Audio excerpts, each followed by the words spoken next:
Well, hello, creatives, community, and kind folks. Welcome to RPG with DBJ. I am your host, as well as everyone who takes part in the show, live 6 a.m. Eastern Standard Time, Monday through Friday. Um, we are your hosts for this show when we do a daily deep dive, live podcast about tabletop role playing games. But let me begin this conversation with a trigger warning. If you are someone who does not like the discussion of the industrialization of the murder killing of animals widespread in a historical context, and then using that as um, from a past perspective and using that in our fantasy role playing games, then please tune out. Okay, that's it. All right, guys. Hi, hello, everyone.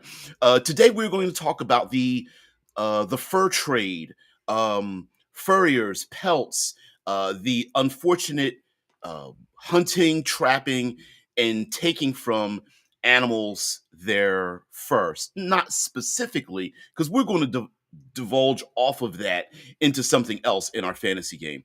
But we decided, we meaning me, and unfortunately being the dictator of the show, decided that to use different aspects of settling of the United States and take it and kind of twist it and use it as fuel for our own tabletop role playing experiences.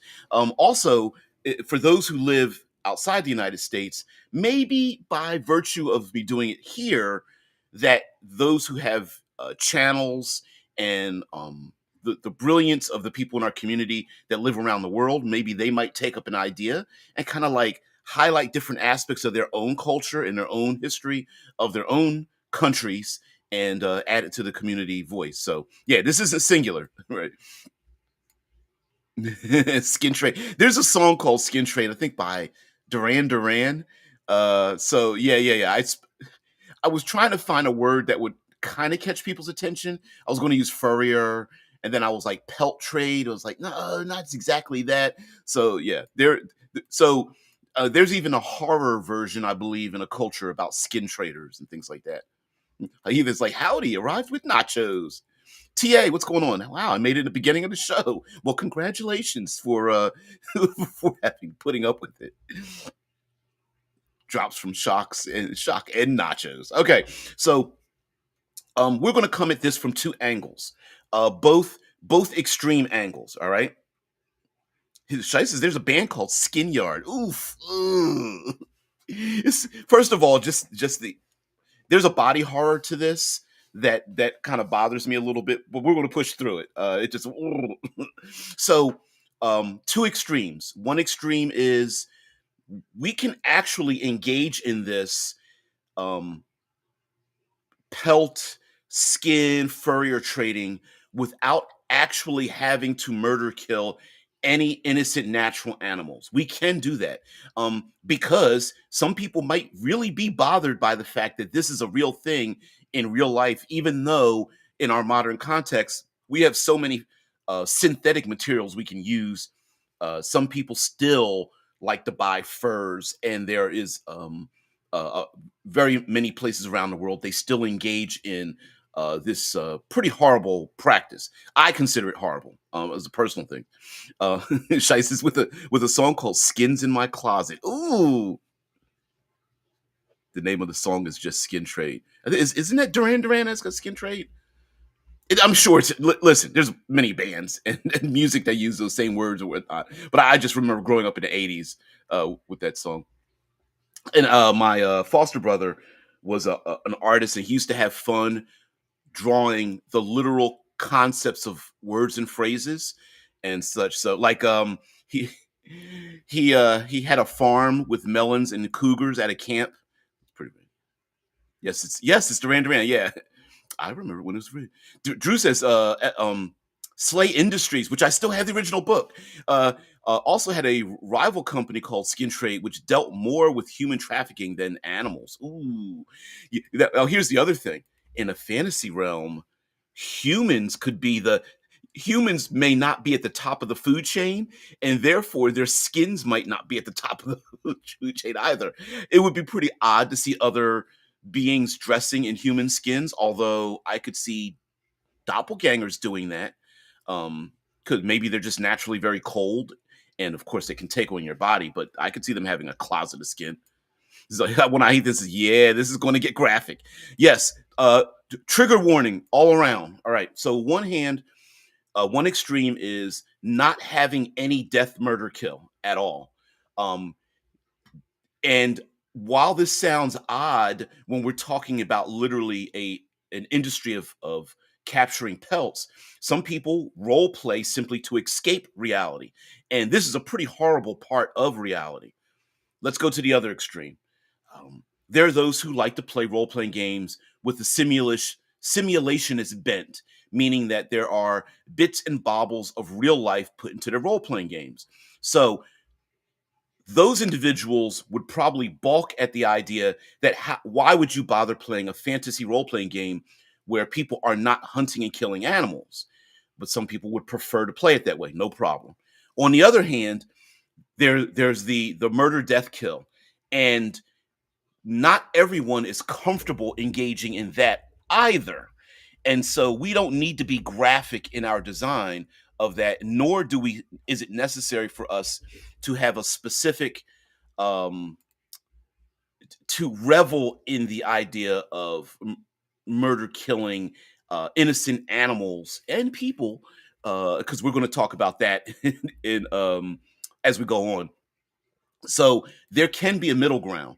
One of the middle grounds could just be fading to black. We understand when we see the mountain men of the fantasy world dressed in the furs of animals. We understand where they probably got it from, but we're just not going to ask questions. But for a fantasy bent, it doesn't necessarily mean we have to. The only option is to kill things.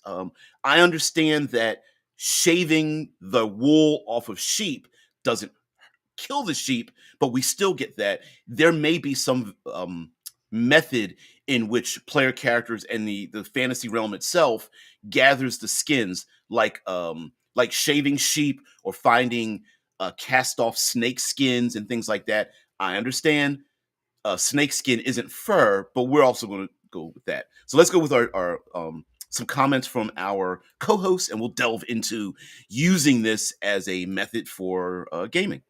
And I definitely agree with you there, Heather. There, this is going to get pretty graphic. All right. TA says synthetics, though being petroleum based, cause some pretty horrific deaths of animals. Yes, both from chemical byproducts and occasional spills. Yeah, that's the fault of an industry that does. Yes, you are correct. Well, let's not forget. Let me highlight this. Let's not forget there's some pretty horrible byproducts to animals and people from synthetic materials too. So yeah, little petroleum products. Yeah, never been an accidental spill of cow leather into the ocean that coated in slimy oil all the birds and animals and fish. You are very correct about that. Yes, because leather is kind of included. I was going to bring that up later, but leather itself, though not part of a fur trade, is a byproduct of animals. Meaning, so we know that many tribal peoples around the world, um, they have to or have still have to kill animals for their byproducts, but they tend to use all of it, the skin and the bone and the teeth and blah blah blah blah blah, as opposed to, for example, stealing the ivory from elephants and then just killing the elephants just for one thing. And then, we know humanity. Um, if there's no point in just doing it once or doing it well, then we have to overdo it, right? So I had some imagery up, but I'm not going to share it, of literally thousands of different types of animals just piled just to take one thing from them for no other reason. We know about the um, skinning seals and ivory markets and monkeys and tiger pelts and all that kind of stuff. So it's pretty horrible. Thomas says, "Oh yeah, there could be giants using human skins to make coats and such, and prize the tattooed ones more than regular human skins." All right, all y'all people out there with tat sleeves, yeah, y'all gonna go armless. Better put those guns away.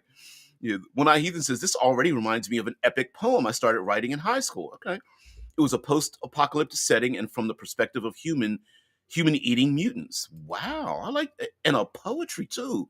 I kind of like that. I'm picturing it spray painted on walls in the post-apocalyptic setting. People reading it like a ballad, like an ancient ballad or something, but writ far future, or de-evolution of the future. TA says also those skins from animals can be obtained from those that have died from natural causes, especially during the winter where the carcass is preserved by freezing. Yes, and it could be, maybe there is a because we're going to get into you got ahead of me. Okay. We'll get into the fantasy part of this as well. It says same for farming animals for meat by letting them live at the farm until they drop dead from old age, then eat them. Yeah, we kind of do that now, even if by accident, right? Almost like scooping up the dead bodies and then tossing it and churning it and then eating it as McDonald's hamburgers or something. Oh man. Mike says, not sure if this applies, but the orcs of Thol and your homebrew, yep, in the nation of Iron League have themselves skinned at death if their lives are considered heroic or important. Ooh, I like that. Their skins are hung in the Great Hall and displays their scars, tattoos, and achievements as a story to inspire future heroes. This is the greatest honor in the Iron League. I love that about orcs and stuff, like twisting the air quotes stereotypical horde orc, but making it like it's more of a misunderstanding and misanalysis of the culture rather than, oh, they're just evil. It's like, no, like misunderstanding of some human cultures had cannibalistic tendencies, and it's not that they were evil and murder evil and to kill people, but sometimes it was a sharing of the spirit, right? Eating of the flesh of other human beings and sharing of the spirit. And the this it could be that is is that it's a Mike says, I believe the first edition DMG has a chart for monster parts and gold value. I don't know if it was there. I do remember seeing a chart like that, but I don't, probably first edition, but I don't remember. In older editions of some fantasy RPGs, monster body parts had a legitimate market for crafting magic items. Um, I would say that in terms of that is true. I do remember seeing that. I'll have to look it up. Um, uh, Gold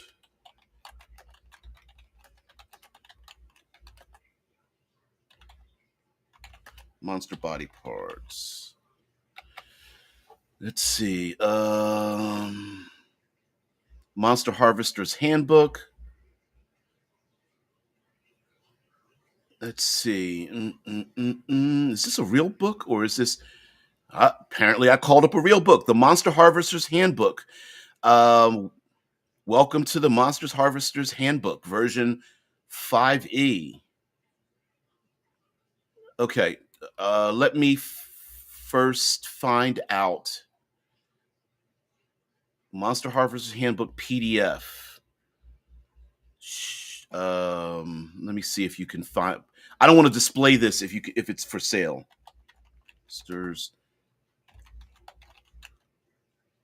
Monsters Harvester's Handbook.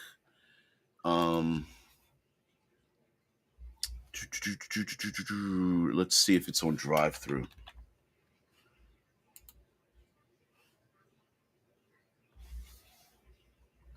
I don't. Okay, all right. I don't see it for sale, so I will. Let's see. I will share this out. Monster. I guess it is out there. All right. All right. Okay. All right. You know what I'll do? I'll just copy the link and paste it in here. Sorry. Um, at least that's where I found it. Okay, so it does come up with some values here. I'm going to page through some of them, but let's talk about implementing something like this in the game. First of all, talk with all your players about whether you would like to have this in your game in the first place. Second of all, just think about how much of an industry this is. Is this a wild? I think it fits better in a far more edge of your world wild place where the access to the animal's parts, the fur, the pelt, the teeth, and all these kind of things is far more rare and difficult to get. Almost a mountain man kind of thing, where the player characters may have to go out into the wild to either stop this from happening or to go get these materials and use them for themselves and buy trade sell these animal body parts for use. I think it's less adventurous and a little bit more despicable when we start getting far more industrialized farms of these animals, the killing of thousands of them for no other purpose than to for social clout, or just because no nobility has the ability to farm them or hunt them on their own personal lands with impunity or something like that. Now, in that case, players might be on the side of the druidic ranger circles that are like, we need to put a stop to this. Much like I've brought up assault and wounds, the 5e setting about the Tarask that is constantly being harvested and cut up, and the Tarask tries to release itself because it keeps regenerating over and over again. So there may be something like that. Going past the fur, it could be some animals like snakes will drop their fur. It could be more fey related, where if you scare a creature or hunt it down or corner it, that it will give up its skin or fur or shell or what have you. And it could be fur, scales, thick skin. It could even be something more elemental. I don't know if something can, a hellhound can have its skin removed, or monsters that escape by releasing its skin in the first place to leave an area. And again, humans might not be at the top of the food chain, so the idea of having those skins and them being stolen. I love Mike's homebrew setting of Thul, where the tribalistically upon death they have their skin, they are skinned so that other people can see the heroic nature of it. And it could be that at player character death, that these fur traders or hunters or whoever, they understand that they too, it's an accepted byproduct of the hunt, where everyone's both predator and prey. And it would be pretty interesting. Getting behind here. TA says, like how many native cultures used bone and such for making needles and such instead of tossing it out and letting nature take it. Lots of cultures have done that. Says, I think the whole hunting and farming thing would be much less of a problem if we didn't live in a disposable culture. Yeah, yeah. And used all the parts effectively so we could reduce the amount of waste and such. Could make it interesting too by adding reincarnation to the lore, where animals hunted will return and possibly have subconscious memory of you killing them, so they are now without realizing hunting the player that killed them previously. Oh, I would make it very conscious. That would be pretty awesome. The the more successful you are at killing these animals or even monsters, the greater chance you have of them coming after you. That would be, you could make that very mechanical, right? Like you have a you have a hunter's, hell, do a 1d10 1d20 thing, where every time you go out and successfully kill one of these monsters, you mark a chit off on your character sheet, a 1 2 3 4 etc etc. And then at the end of a, I'm not going to call it a campaign, a successful hunt, you roll a die, and if it comes up equal to or lower than your check mark, the next time you go out, you will be hunted by something of that like CR level or something, if you're using like 5th edition. And it just keeps going up and up and up. And it may be like, if you, let's say you have a 6 on your character sheet, it could be 2 CR3 level monsters coming after you of a similar type that you hunted.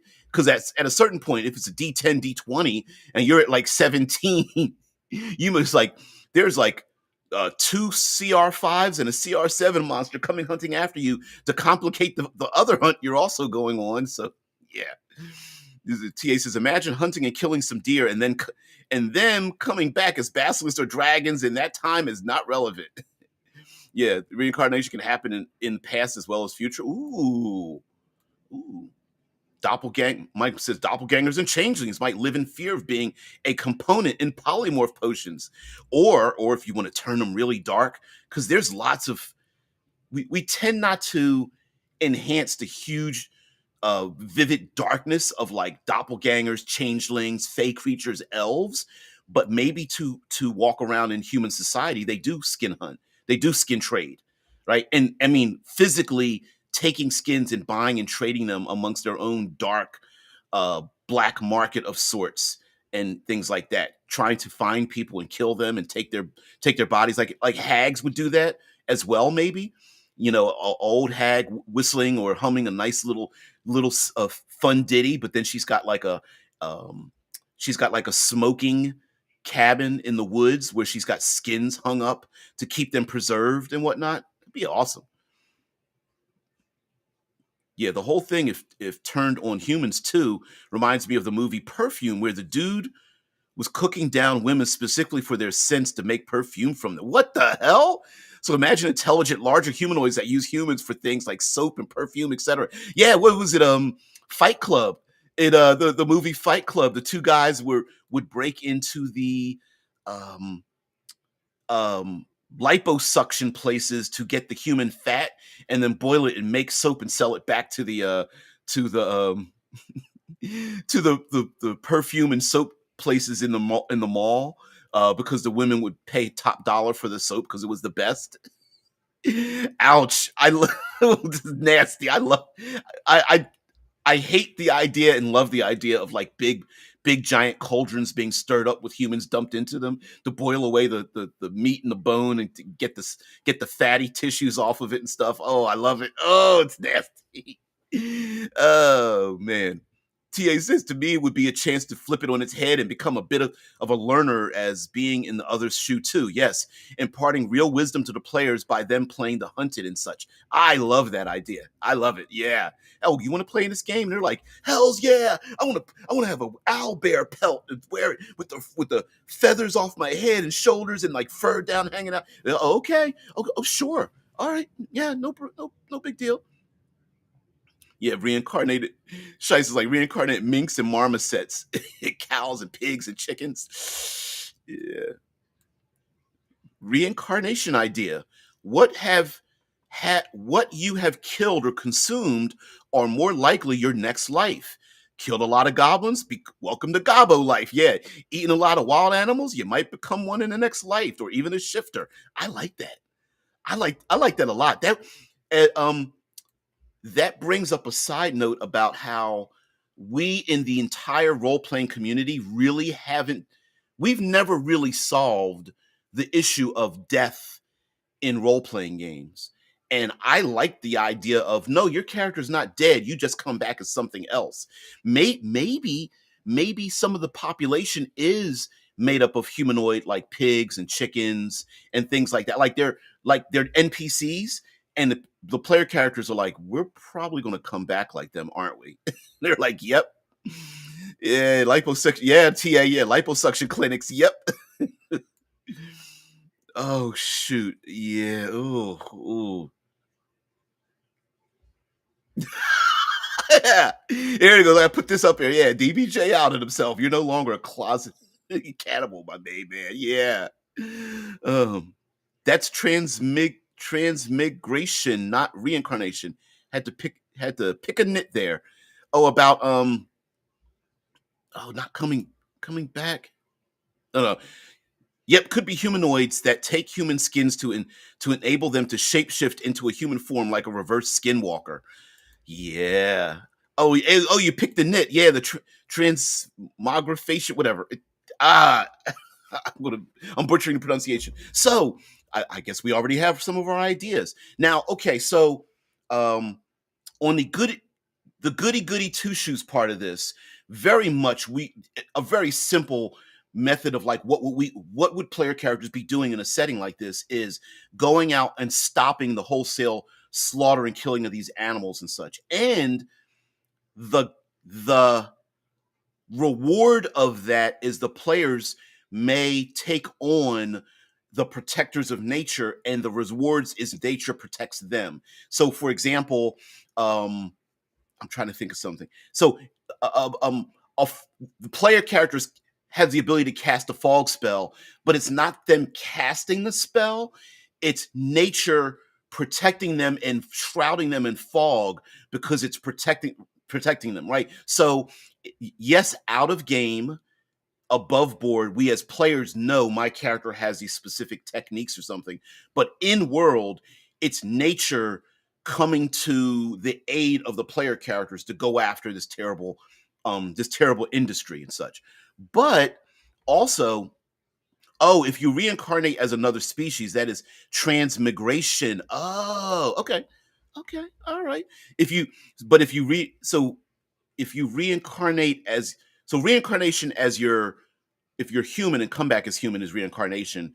But they I remember in first D or AD&D or something, they had a reincarnation spell. And you could come back as like a weasel or a bat or something. So maybe they had it wrong, or they just used reincarnation because it was very it was more common parlance in our lexicon than transmigration. Maybe that was it. Um, TA says so they would possibly happen to do so in a country that transmigration is illegal, so they become an illegal transmigrant. Yeah. um hell about anthropomorphed animals.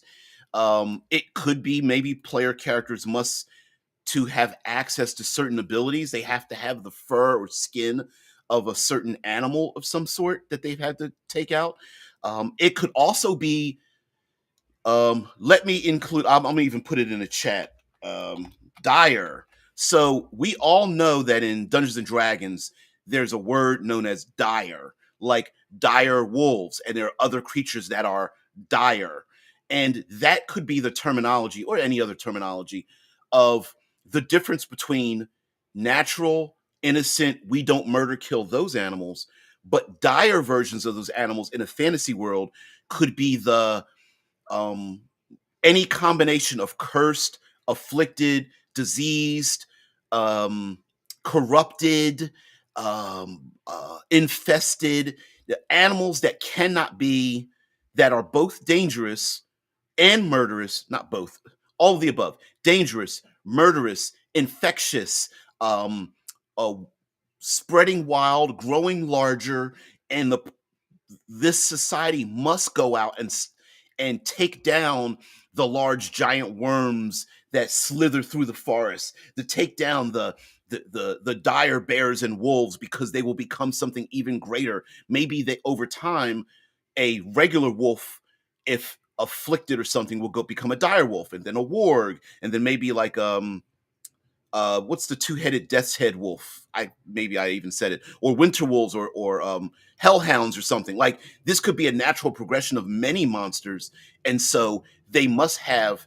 There are these adventurers like witchers that go out and stop this because humanity isn't on the at the top of the chain of the food chain. They're maybe towards the bottom, and they have to kill giant insects, giant snakes, giant monsters, and that might be a middle ground of why are we just going out and killing these things. And you could also gatekeep certain abilities, like poisons you could only get unless you have the skin of a snake, or being able to resistances to cold if you get a polar creature or something like that, or whatever, dragons and many other creatures that have skins.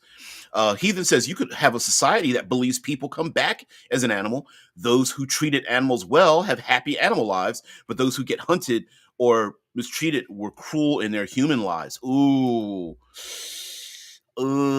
that would rationalize the mistreatment of animals. No, Tia, you didn't do that. You didn't just do that. Oh. What religion is it that the ultimate reincarnation transmigration was to come back as a duck? I don't remember that. Drew says D&D having something wrong? Is that not the default? Yeah, yes. Yeah, it always has something wrong. Yeah. Oh. Juice's dire wolves have been actual animals of the past. They are not a fantasy invention. No, no, no, they're not. You are correct. The dire nomenclature I'm presenting that in fantasy gaming is a fantasy creation, right? If that makes sense, right? It was taken from real life, put into a fantasy game to make it a thing, right? To make it a fantasy thing. And I'm just saying, like, you know, you could have a, you don't have to use the word dire, but I'm saying like a rabid dog in our society is a different thing than a domesticated dog, right? Oh, that raccoon, that dog, that cat has rabies. It is diseased. It must be put down or saved. I don't know if there's, I don't believe there's a drug that can reverse the effects of it. So, like lycanthropy, right? It's not a real thing. It's a fictional, mythological thing, and then that became a fantasy thing. So it may be something along the lines of like vampirism and lycanthropy, where it's kind of half fantastical, half scientific, and might be something in the middle of like, oh well, yes, we're player characters. Yes, we're defending humanity against these creatures, and yes, you know, we're taking their body parts. But if we didn't do it, it would be pretty horrible, both in pain for the animal, because they could be lashing out of pain and desperation. They're no longer. It's no longer a saber-toothed tiger. It's a dire saber tooth, and it's something completely different. You know, 3 times the size, different color. You know, frothing at the mouth and that kind of stuff. Dire beast as a response to overhunting that species. Now that's a possibility too. To flip it on its head, that it's our fault for overhunting, and the player characters are both. They both have to. They have to dodge the dire animals that are very dangerous to go after the predatory people who are causing the dire animals to become that way in the first place. Woo! Yeah, that makes it layer. Yeah, consider a wolf cult that results in dire wolves spawning as a self-defense response by nature. Yep. Yep. Am I the only one that hears the word nomenclature and thinks about stacking up gnomes? Sorry, I try to pull out. It's my thesaurusinian habit of pulling out various words I don't get to use very often. So yeah, like this structure's nomenclature is gnomes. Funny. I'm wondering how one could insert my idea of cat appreciation, okay, as a cultural thing, because of how not only do they cull mice and rodents that destroy crops, but their scent also deters the problem. Well, no, that is cultures around the world have idolized various types of animals because of how much they have helped humanity. Cats, felines, and lupines are 2 major predators that, as a side effect, have also helped out humanity. So it makes perfect sense, right? Bast as a deific creature image or something, and then we have many cultures that have like humanoid bodies, animal headed beings, and many of them predatory but also like scary because they're predators of us, but then prideful because when they're on our side, you know, it multiplies our forces many times over when we have like dogs and cats helping us out, and like, you know, hawks and things like training them and stuff. So that could also be a thing as well.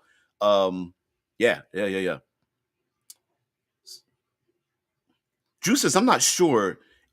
Feels just as wrong to do it with animals as it feels for me with humans to demonize them to justify killing them. I agree with you there, and I'm wondering, like, there's a way, like I mentioned earlier or in top of the show, where it's fantasy. We can do this any way we want. There could be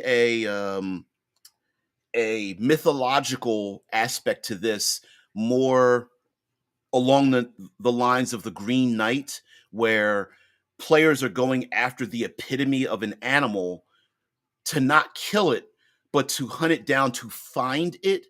and then that creature could be semi-sentient or even speak telepathically or with words, and then something of its nature is given to the greatest hunters for them to come back. So an example would be like hunting after the great tiger, and it's this giant sized tiger. The PCs find it, and then in a way they are gifted with its skin, not literally, I don't mean physically taking it off, but they're gifted with something, and they come back with this pelt over their shoulder, but they didn't kill the thing, it was just given to them.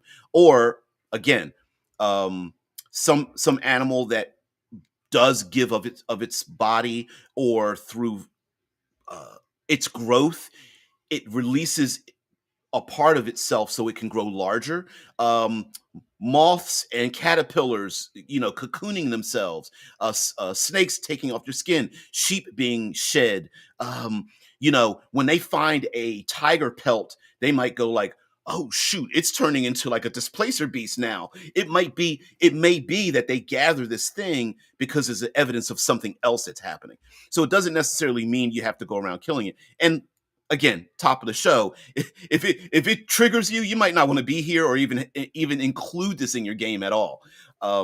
But it is a horrible, but has been a necessary and realistic part of the settling of the United States.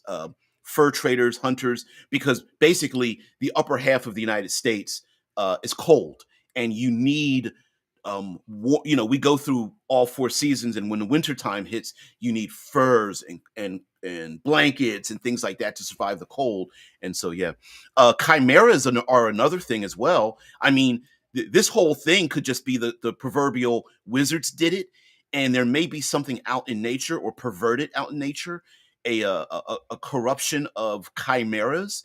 So maybe chimeras are the version of the bestial monsters, the blending of two, three, four types of animals into a painful, monstrous beast that must be stopped. And Player characters trying to find and shut down the loci, the locuses of I don't know, ley lines that are the corruption that the animals are accidentally flowing into. When that bear and that owl get close to that ley line and get corrupted and put together, maybe that's why owl bears keep murder killing people. Ta says, since humans being at the population levels now are due to domestic cats inadvertently protecting our crops of our ancestors from various rodents, mice, two gophers, and moles, etc., from destroying grain, etc. Oh yeah, there's hell, we've been benefiting from a lot of things. When I hear this is my favorite mythical monsters are scorpion men. I like giant scorpions themselves. I don't heard of scorpion people, but yeah. Nomenclature sounds like fascism, Benito style. Yeah. Uh, Talking about demonized animals, I think it is something Mononoke Hime got right. I haven't seen that in a while. Um, but yes, it very much so. It could be like humanity could have been self rationalizing their actions, and the player characters find out that they're actually on the wrong side of history, and then realize, man, we've been killing these things, we need to protect them. Or who's been spreading these rumors for generations and generations, right? That could also be a thing as well. The act of deterring too ensures that populations of rodents that eat insects also are now around crops and not in them, thus destroying insects that would also eat crops. So rodents solve insect problems as well. Funny, funny, funny. And very true, too. Hunting a dangerous beast or monster to touch it with a painted hand, proof you could best its senses, and a testimony to the next hunter that you're still better than them. You did it first. Yep, with the painted hand on their fur, and that hand that touches them stays there forever with that beast or something. That would be awesome, right? And not necessarily like maybe the point is not to destroy the animal, but to have stories told of what you've done, and you become immortalized by the stories that are told. Which could also, what if the stories of the great hunt are the physical manifestation of the long age and durability of the heroes that the stories are told about. So the greater the story, the no wonder you've been alive for 287 years and have a strength of giants because those stories have been told of you. I like that. I like that idea. Heathen says a while back on Star Trek Online, a fleet mate and conceived of a Romulan hunting ritual. The idea was to hunt super dangerous animals and gently tap them with a stick just to show you can do it. I love that. I love that idea. Yeah. And like I said, maybe there's some kind of reward from it um, that doesn't involve the slaying of the monster. But I mean, like now that reward could be a painted mark, a tattoo, a branding, a scarification on the hero themselves that just appears maybe on their chest or their shoulder or something. They touch the animal, and all of a sudden it's like they look at their arm and there's like more of a story is told on their bodies, and that might be how player characters get their character options or spell like abilities or something like that. Yeah, play play below the root. You got to mind meld with every animal you meet to increase your spirit levels. Ooh, I like that too. Yeah, you have to mind meld with an animal to obtain like maybe some special ability it has. All because the cat stopped the rodents from being a problem for the crops. Yeah. Chimeras are the protectors of nature. Ooh.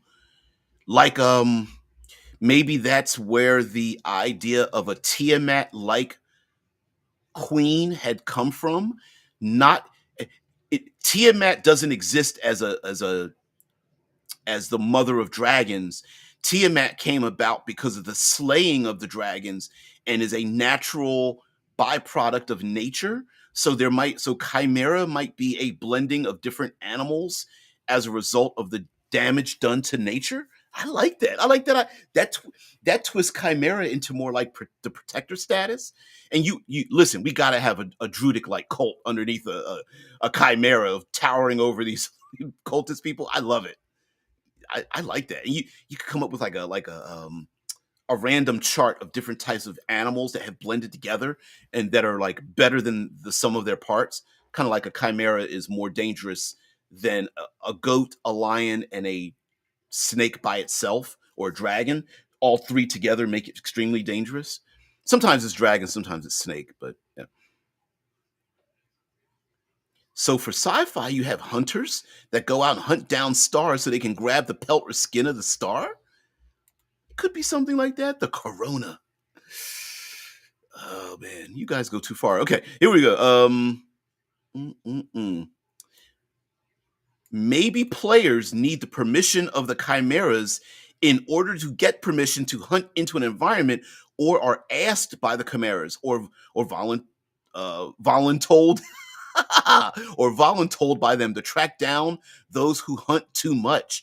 And you could even have a different society of like chimeras and sphinxes and manticores, like these weird, strange, bestial monsters out there that have this interlacing um, uh, hierarchy of hierarchical registry where you have to ask permission to go in one person's land, but you might be actually crossing into someone else's land, and others want you to hunt down the thing that's dangerous in that land, while others are like, you need to leave. I like it. I like it. Now, Heathen says scorpion people are from Mesopotamian mythology. I've never heard of them. I mean, I've heard of scorpion people. I've never heard of the actual mythological version of them. So I'm gonna have to look at that. TA's like, yeah, voluntold. More glad more people use that term. Yeah. Got to be on a T-shirt somewhere. Oh man, there is an alien race in my game that targets other alien species to hunt them, called reticulans, and do so rather than killing their own kind, so they feel they are better than humans. Maybe like the predator species, which I wish they left the predator species from the movies a little bit more mysterious. But yeah, the predators that go to other planets just to hunt. Could be something like that. Mike says the tapping it an animal or for with the tapping of or for with a stick is an indigenous thing. Counting coup, I believe it's a Lakota thing. I may be wrong. Yeah, counting coup. Well, you would know, Mister Gould. You're up there in the north, with a bloodline there, but yeah, a counting coup may be a real thing, and like so instead of like the killing of the I don't know the white hare, right? The deer, the white deer from I'm pulling from House of the Dragon, right? But a character sees the white deer and and it's like a blessing, like seeing a unicorn or whatever. And from that point of touching that creature, having to chase it and find it and hunt it down and find clues and go through dangerous terrain and all this kind of stuff. Maybe the end result is they are blessed with some of its abilities, or they can call upon it for defense. It always happens to be there, like a Dances with Wolves kind of thing, where always in the background the creature shows up to warn as a warning for the player characters, like, uh-oh, it's dangerous around here, when they see the unicorn show up on the horizon and then leave suddenly or something like that. Heathen says, oh, I like that idea about Tiamat. Yeah, that Tiamat isn't evil. Tiamat is a result of other things, the overhunting of dragons. And Tiamat came about as a natural byproduct of the dragon slaying operations, that people think that all the dragons are evil and we got to kill them all. And the dragons are like, just leave us alone. I'm trying to sleep. Yeah, slay enough dragons, you get Tiamat. Yep. Yep. Yeah, I thought we killed the Dragon Queen. Yeah, you thought you did, but she keeps coming back. Uh, Kind of like coming back like Groot does. It's not the same Dragon Queen. It's just another one because you keep trying to do the same thing over and over again. TA says, to them, the humanoid or intelligent entity becomes their sacred quarry. And if they fail to capture and sacrifice them 3 times, they expect the creature to kill them in return. Ooh. Ooh, if you don't get it, it will come after you eternally. That'd be a pretty decent punishment, right? Players are like, all right, we're going to hunt down the basilisk. But if they fail to hunt down the basilisk and touch it, then it will come after them eternally. It just keeps showing up, shows up in town, shows up in their dreams, shows up in camp. Mike says, calling on Witcher like folk horror, a chimera might be the curse you get when you hunt at a socially forbidden time, such as like the full moon or Sundays, etc. The chimera spawns from either the corpse of the beast or even the hunter, and that's we didn't bring. Thank you, Mike, for bringing that up. Hunting, even today, we do have seasons of hunting, fishing, trapping, things like that. Now, oftentimes, it's also associated with keeping population levels at a particular rate, or not overfishing an area, or things like that, not overhunting an area for migration of birds as people go duck hunting or whatever the case may be. But in a fantasy, it can be given arcane power. Like, for example, you can only begin the hunt after the solstice or whatever, or an eclipse or whatever. There might be a specific time period, or you might even be given a time limit. You have from dusk to dawn to go out and hunt, but after that you have to stop. It may be rituals. Hey, only those that have been blessed or touched by the village elders are able to do a thing. So without permission, you can only do so with permission by an avatar, elder, a council, something like that, or what have you.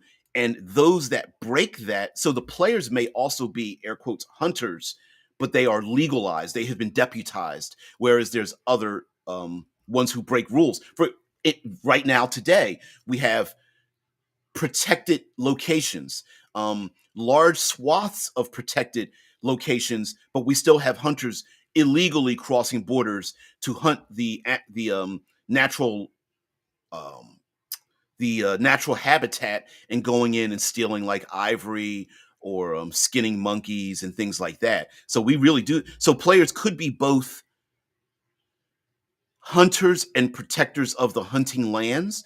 So the players may be duly tasked with only hunting down, as an example, one owlbear. But there's other owlbears that live there, but they only have the they've only been deputized to hunt one single owlbear, and that owlbear could be a terror or aging or what have you. But there's others who want to hunt all of them down because there's a lot of money in it, and so the players may have there may be a player that does wear an owlbear pelt because they're of a past successful hunt, but they're not murder killers. They're like, no, we're not hunting all of them. That's not the point. The point is that we're doing this to save a community, feed a community, things like that. So, yeah, I like the idea of like a chimera spawning from like a corpse, or the dastardly actions of hunters out there. So every time the players meet a new monster, they're like, "Fuck, damn hunters!"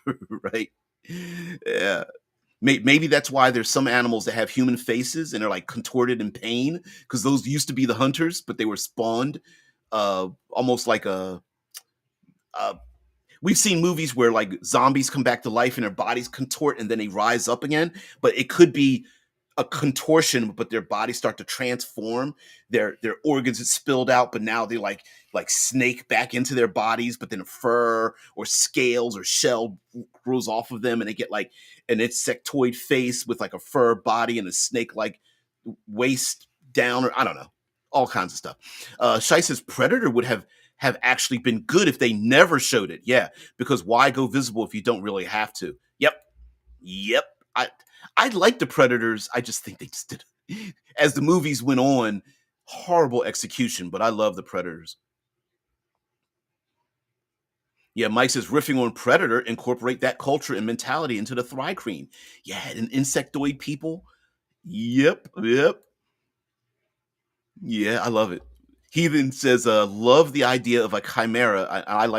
I like pronouncing it chimera instead of chimera or chimera. I like the chimera pronunciation of it. That's just a personal emphasis on the incorrect syllable that I like. Anyway, says love the idea of a chimera arising from the beast, or maybe the smell of the carcass attracts the chimera, and by eating it, the chimera sees how it died, who killed it, and then begins hunting the hunter. Oh, why did it go off on the next thing? It begins with who hunted the hunter. I love that idea. That chimeras are like getting stronger or more intelligent the more they consume these hunters out there. And maybe even some of the chimeras start becoming like doppelganger-ish, maybe, or the chimeras are giving birth to other animals.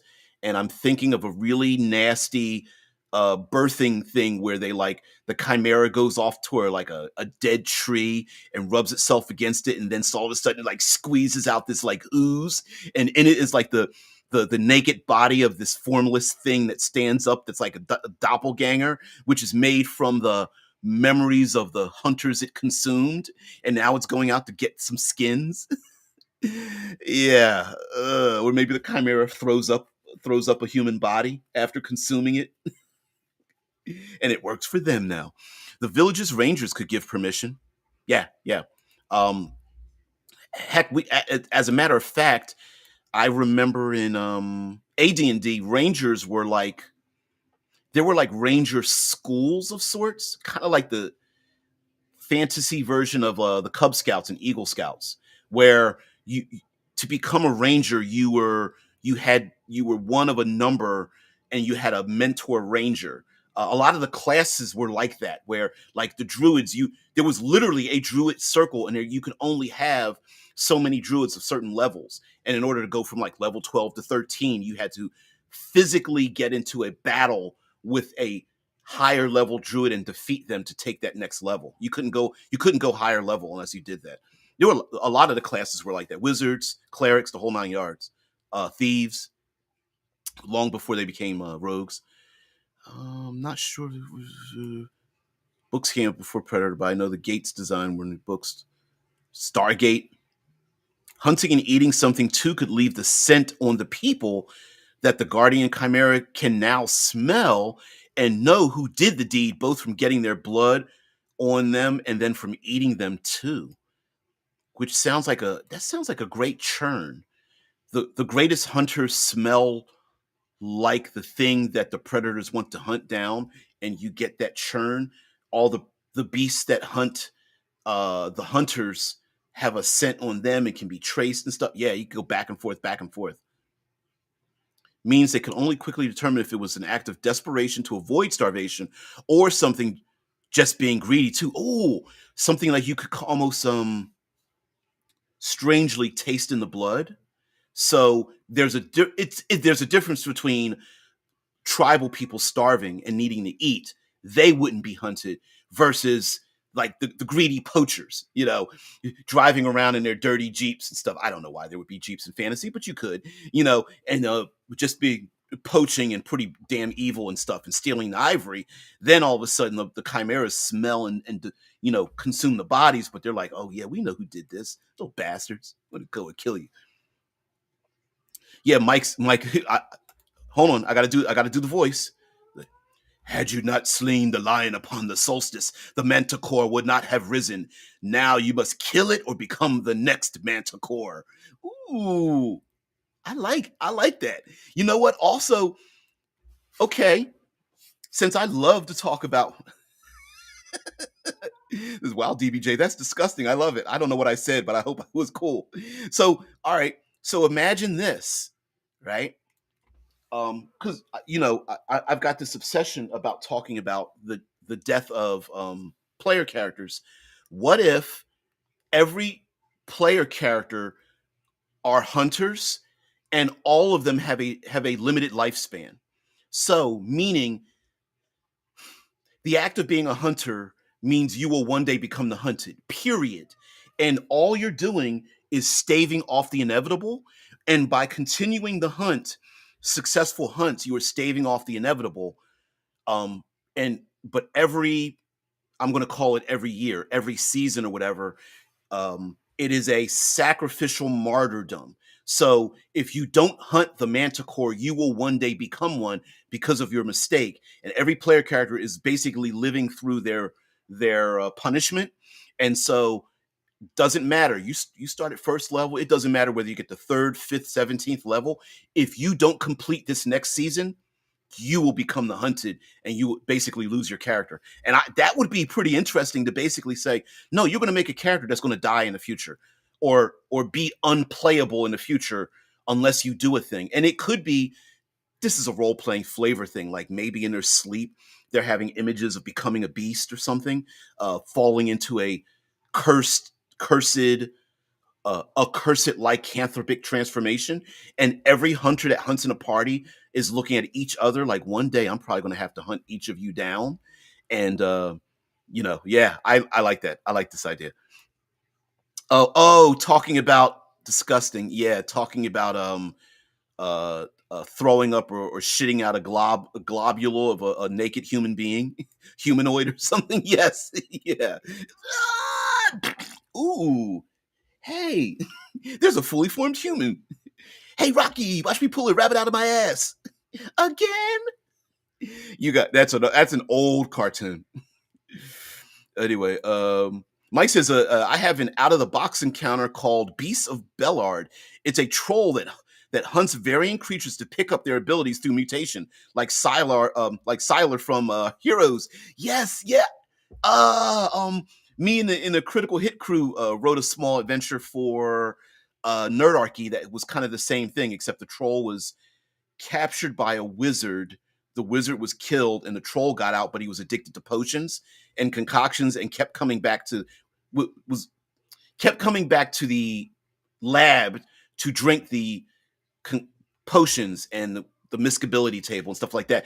But yours is because listen, written in the rules in the at least the lore of trolls in fantasy D20, it says that trolls that consume animals of a certain type take on their capabilities. So a troll that hunts and is able to eat a basilisk turn starts gaining the abilities of basilisk. I never knew why they never wrote that into the rules. Like it would be easy to write that into rules. Put a random table. Hey, this troll's been eating shit. Now I can't think of anything it's been eating. Owl bears or harpies or gnomes or something, right? Yeah. Yeah, like kind of how in Incarnations of Immortality, which is a book series, where to become the ruler of hell, you had to defeat the previous ruler. Ooh, yeah. Ooh, maybe the industry of hunting, um, this is a naturalistic lich feature or demon lord feature. So imagine this. No extraplanar creatures, that's not what I'm talking about, but to become the king of I need to come up with something. A king of the felines, the tiger king.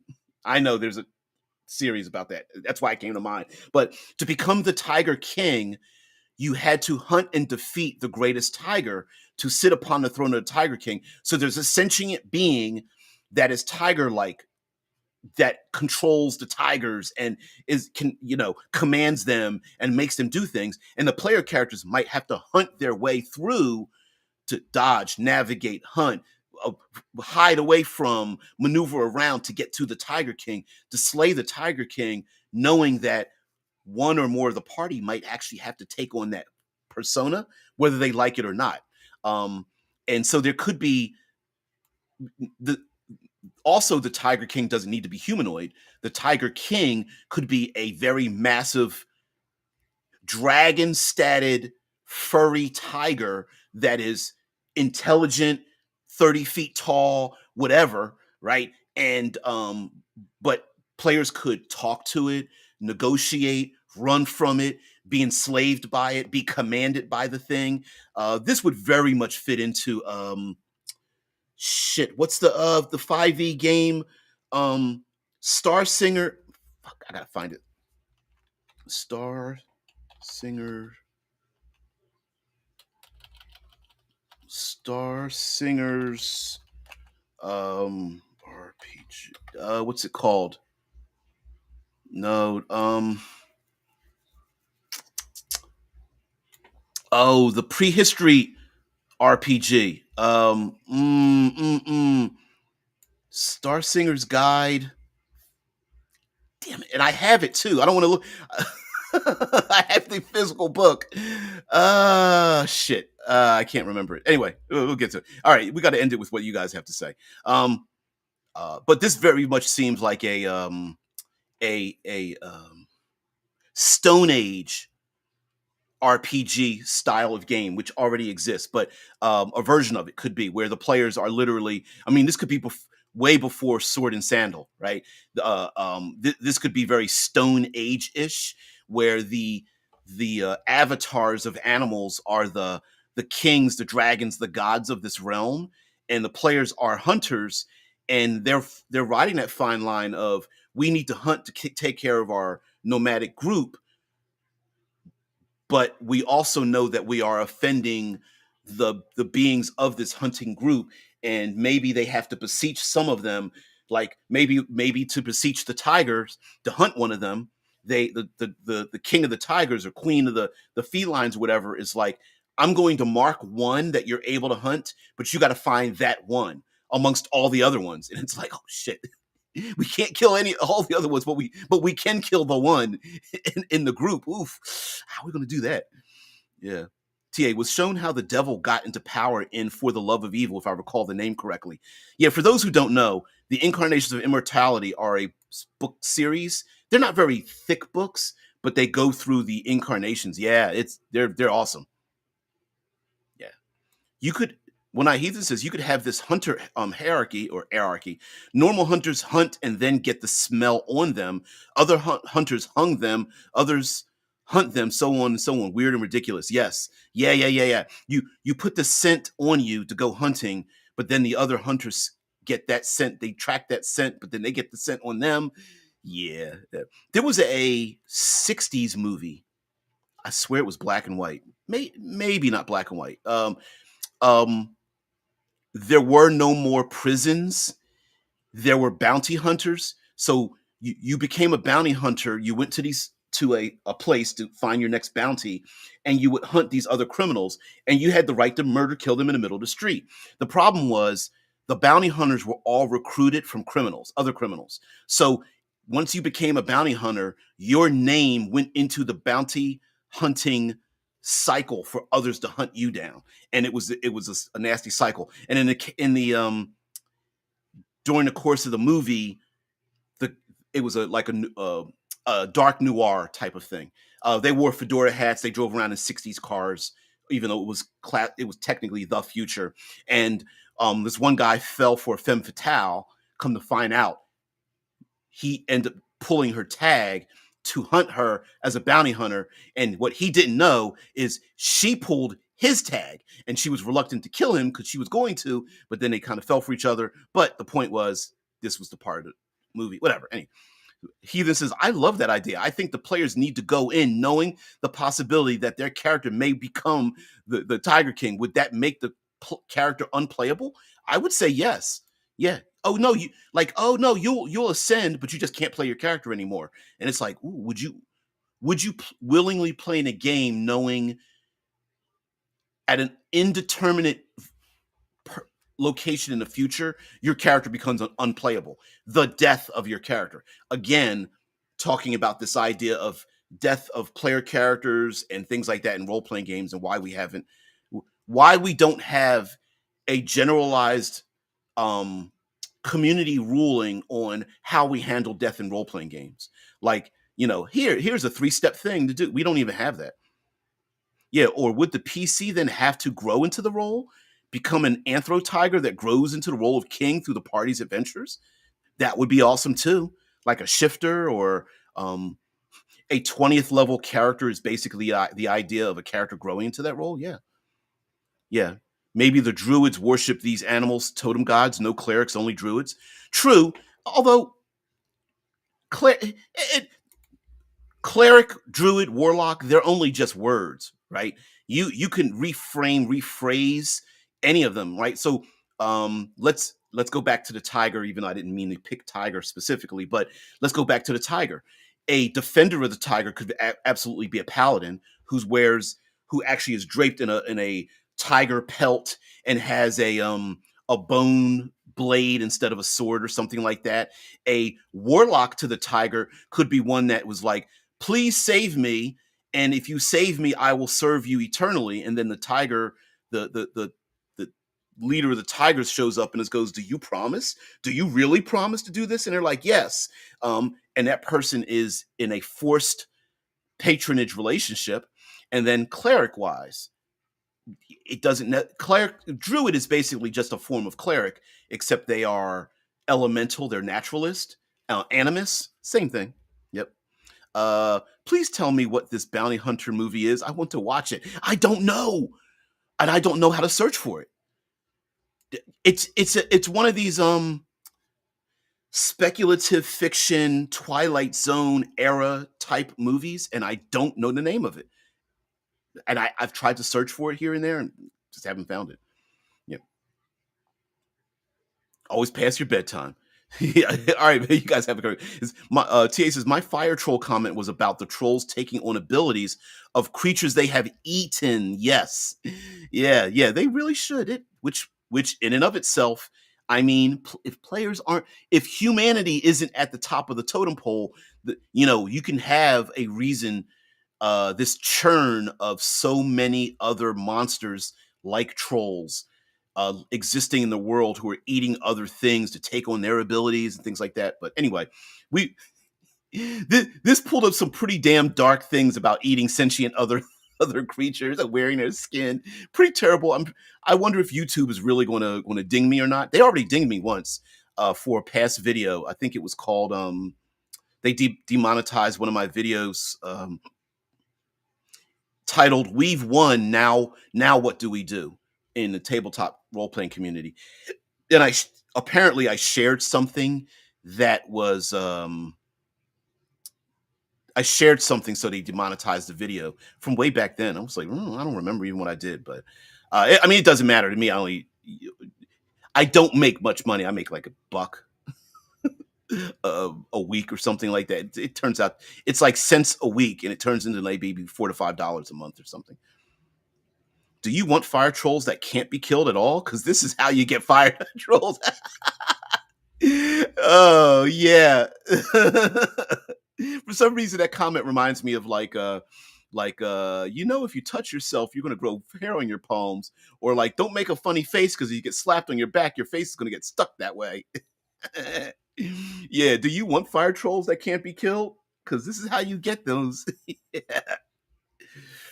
Drew says, I think I have also watched that movie. It must be from the 70s or 80s. Yeah, something like that. Don't know. But anyway, guys, listen, take too much of your time. You gotta let me get out of here. And you guys gotta get out of here too. And some of you need to go to sleep. So thank you very much for being part of the show, guys. Tomorrow we'll talk about oil. Let's do oil. No, shit, tomorrow's Friday. Shit. Obsidian Obsidian Portal. We're gonna talk about Obsidian Portal. Obsidian Star, we will talk about tomorrow.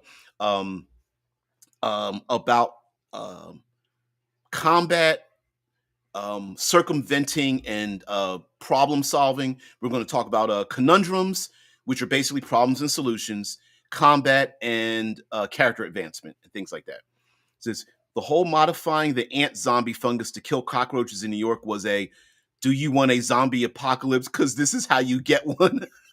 Yeah. Sometimes you think like, oh, that's a great idea. No, it isn't. No, no, don't. Yeah, which is why I understand people have a lot of conspiracy theories about like bacteria and viruses being modified by governments and things like that. And you know what? They're the worst. If you want to make a weapon, modifying a virus or a fungus or a bacterium or something like that is the worst weapon because it absolutely is like it's like peeing in the wind. It's going to splash back on you no matter what you do.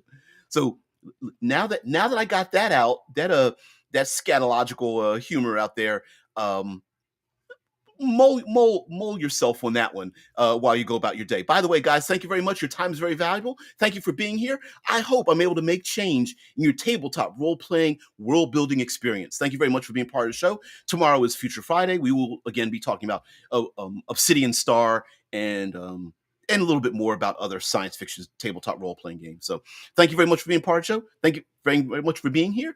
And I often don't ask this, but for those of you that are new, I saw some new faces and names or ones that haven't been here in a while. Please like, share, subscribe, spread the word amongst your favorite or your most hated social medias.